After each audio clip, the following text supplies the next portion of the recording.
بسم اللہ الرحمن الرحیم۔ ہارون رشید عرض کر رہا ہوں، بہت اہم موضوعات ہیں۔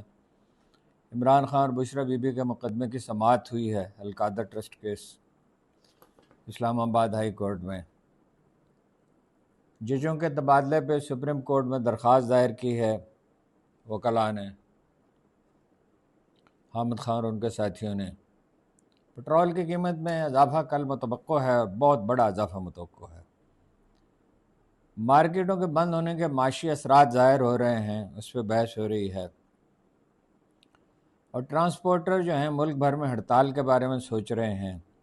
ایران پر تازہ ترین اطلاع یہ ہے کہ حملے کا خطرہ ہے، بڑے حملے کا خطرہ ہے، اور آزاد کشمیر میں ذیلی الیکشن کی تیاری ہو رہی ہے، اور اس میں باقی تو جو جعل سازی ہوگی سو ہوگی ہی، اندیشہ ہے، مگر خود پی ٹی آئی کا جو کارکن ہیں وہ بہت ہی مضطرب ہیں اس پہ جو پارلیمانی کمیٹی بنائی گئی ہے، وہ چاہتے ہیں کہ اس میں تبدیلی ہو۔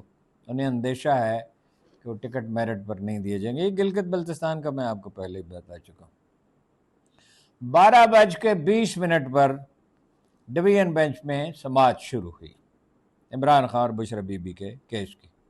عمران خان کا اصرار یہ جسٹس سرفراز ڈوگر، چیف جسٹس سرفراز ڈوگر صاحب اور جسٹس محمد آصف صاحب، ڈویژن بینچ نے، عمران خان نے اپنے وکلاء پہ زور دیا تھا کہ وہ سزا معطلی پہ دلائل پیش کریں، یعنی ضمانت کی کوشش کریں، مگر جج صاحب نے کہا کہ وہ مرکزی مقدمہ جو ہے، یعنی بجائے خود مقدمہ صحیح ہے یا غلط ہے، سزا ہونی چاہیے نہیں ہونی چاہیے، سزا تو ہو چکی، مطلب اس کے خلاف اپیل ہے، اس پہ دلائل دیں۔ بیرسٹر سلمان صفدر صاحب کہتے رہے کہ بہت برا سلوک کیا جا رہا ہے ان کے ساتھ، اور ان کی جو 65 منٹ کی ملاقات ہوئی اس میں انہوں نے کہا کہ میں تو خیر یہ تکلیف سہ سکتا ہوں، میری بیوی کا کیا قصور ہے، وہ کس جرم میں قید تنہائی میں مبتلا ہے، آنکھ ان کی خراب ہو گئی، ان کی بھی، ان کی اہلیہ کی بھی دائیں آنکھ خراب ہے، ان کی بھی، تو انہیں تو ضمانت دیں۔ اور انہوں نے کہا کہ میں چاہتا ہوں کم از کم آپ کو 1 سال ہو گیا آئے ہوئے کہ ایک بار تو آپ مجھے ریلیف دے دیں۔ اس پہ چیف جسٹس صاحب نے کہا کہ ہر کوئی یہی کہتا ہے، ہر وکیل یہی کہتا ہے۔ انہوں نے یہ کہا کہ آپ اس کو بلائیں، آئی جی جیل خانہ جات کو، سپرنٹینڈنٹ جیل کو، اڈیالہ جیل کو، ڈپٹی سپرنٹینڈنٹ کو بلائیں اور ان سے کہیں کہ ان کی صحت کے بارے میں جو رپورٹیں ہیں وہ عدالت میں پیش کریں، اور اگر آپ مطمئن ہوں کہ بھائی علاج ٹھیک ہو رہا ہے تو دوسری بات ہے، اگر علاج ٹھیک نہیں ہو رہا تو ان کو ضمانت وہ اپنا علاج تو کرا سکیں۔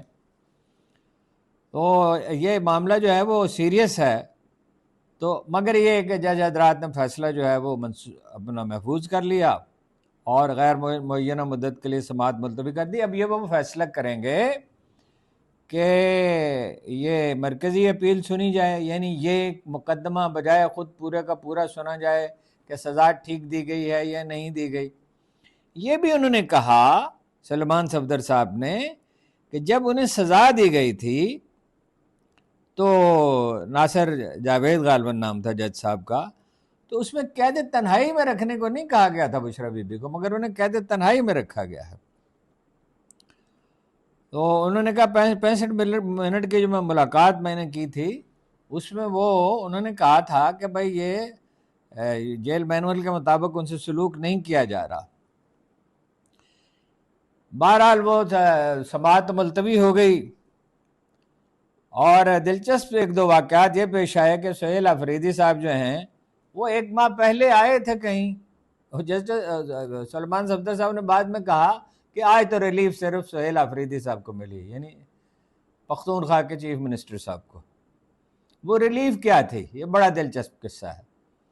1 ماہ پہلے وہ آئے تھے، جب وہ آئے تو چیف جسٹس صاحب اٹھ کے چلے گئے کہا جاتا ہے، تو انہوں نے بعد میں کئی جگہ کہا کہ بھائی سلام کا، میں نے تو السلام علیکم کہا، اس کا جواب بھی نہیں دیا۔ تو آج چیف جسٹس صاحب نے اچانک کہا بیرسٹر سلیمان صفدر سے کہ آپ کا چیف منسٹر صاحب کہتے ہیں کہ سلام کا جواب نہیں دیا، تو میں کہتا ہوں وعلیکم السلام۔ 1 ماہ بعد سلام کا جواب انہیں مل گیا، بڑی ریلیف انہیں مل گئی۔ عدالت کے باہر یہ لطیفہ ہوا کہ عدالت سے باہر نکلتے ہی لطیف کھوسہ صاحب نے اخبار نویسوں کے ساتھ گفتگو شروع کر دی. لطیف کھوسہ صاحب وکیل نہیں تھے، ویسے وہ کئی مقدمات میں وکیل ہیں. یہ آپ کو بڑا پتہ ہے کہ نہایت فصیح آدمی ہے، انگریزی میں بھی اردو میں بھی، طاقت لسانی تو جواب نہیں ہے. وہ 15 منٹ اپنا کوئی لگ بھگ گفتگو کرتے رہے عمران خان کے اور بشرا بی بی کے بارے میں، بھئی ان کی بیماری اور ان کے ساتھ جو سلوک اچھا نہیں ہو رہا. اخبار نویس انہیں ٹوکتے رہے کہ بیرسٹر صاحب کو بات کرنے دیں یا آج کے بارے میں بتائیں. بار پھر سلمان صفدر صاحب نے گفتگو کی، وہ میں آپ کو بتا ہی چکا ہوں.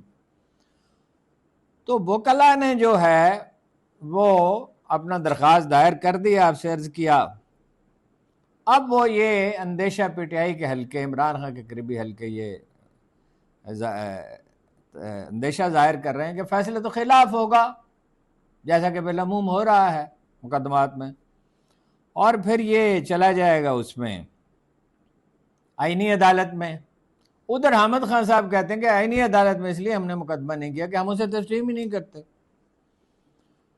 تو اس کا نتیجہ کیا نکلے گا؟ انہیں اندیشہ ہے کہ وہاں بھی ان کے خلاف فیصلہ ہوگا اور خدشہ ہے کہ سزا برقرار رہے گی، اور اس کے بعد دباؤ بڑھ جائے گا اور پھر عمران خان سے سودے بازی کی کوشش کی جائے گی. سودے بازی تو خیر عمران خان نہیں کریں گے، یہ تو وہ جانتے ہیں کہ اگر وہ رہا ہوں گے تو عوامی تحریک کی وجہ سے ہوں گے. اس وقت تو ساری توجہ ایران کی جنگ پہ ہے، جسے ایرانی جنگ رمضان کہتے ہیں، اور اس کے بعد جیسے حالات سازگار ہوں گے، یعنی توجہ ہٹے گی، لوگوں کے اپنے مسائل پہ توجہ ہوگی، تو وہ اگر کوئی تحریک برپا ہوگی تو پھر ہی انہیں ریلیف ملے گی، انہیں رہائی ملے گی. ریلیف کیا مطلب ہے؟ رہائی ملے گی. ایک عجیب واقعہ یہ ہوا کہ اسلام آباد کے باہر مشال یوسفزئی، سینیٹر مشال یوسفزئی اور اخونزادہ احمد حسین صاحب کھڑے تھے. احمد حسین صاحب جو ہیں وہ تحریک تحفظ آئین پاکستان کے ترجمان ہیں. ایک اخبار نویس بھی وہاں کھڑے تھے. تو اچانک اس نے کہا، مشال یوسفزئی نے، جن کے بارے میں کہا جاتا ہے کہ وہ پارٹی کے سے مفادات سے وہ کر چکی ہیں، بے وفائی کے مرتکب ہو چکی ہیں، اچانک انہوں نے کہا آپ کیا اپنے لیڈر کو رہا کرائیں گے؟ آپ کا جو رہنما ہے، یعنی اچکزئی صاحب کی طرف اشارہ کیا، وہ تو اپنے لیے سہولتیں مانگ رہا ہے. کیا سہولتیں مانگی انہوں نے؟ جو اس کو اپوزیشن لیڈر ہوتا ہے اس کو رہائش ملتی ہے، اس کو گاڑی ملتی ہے، اس کو تھوڑا سٹاف ملتا ہے. تو یعنی وہ کیا انہیں فٹ پاتھ پہ بیٹھ کے اپنا کاروبار چلانا چاہیے، اپنا معاملات چلانے چاہیے؟ اگر ان پہ ذمہ داری عائد کی گئی ہے تو انہیں رہنے کی جگہ تو چاہیے، انہیں سٹاف تو چاہیے، انہیں کام کرنا ہے، اور بڑا بوجھ ہوتا ہے، ذہنی دباؤ بھی ہوتا ہے. وہ تو بالکل ہکا بکا ہی رہ گئے اخونزادہ احمد حسین، اور انہوں نے کہا آپ وہی ہیں نا جن پہ پارٹی عدم اعتماد کر چکی ہے، ورکر جن پہ وہ اعتماد نہیں کرتے. وکیلوں کی تحریک کے اخبار نویسوں کا کہنا ہے کہ کوئی آثار نہیں ہے.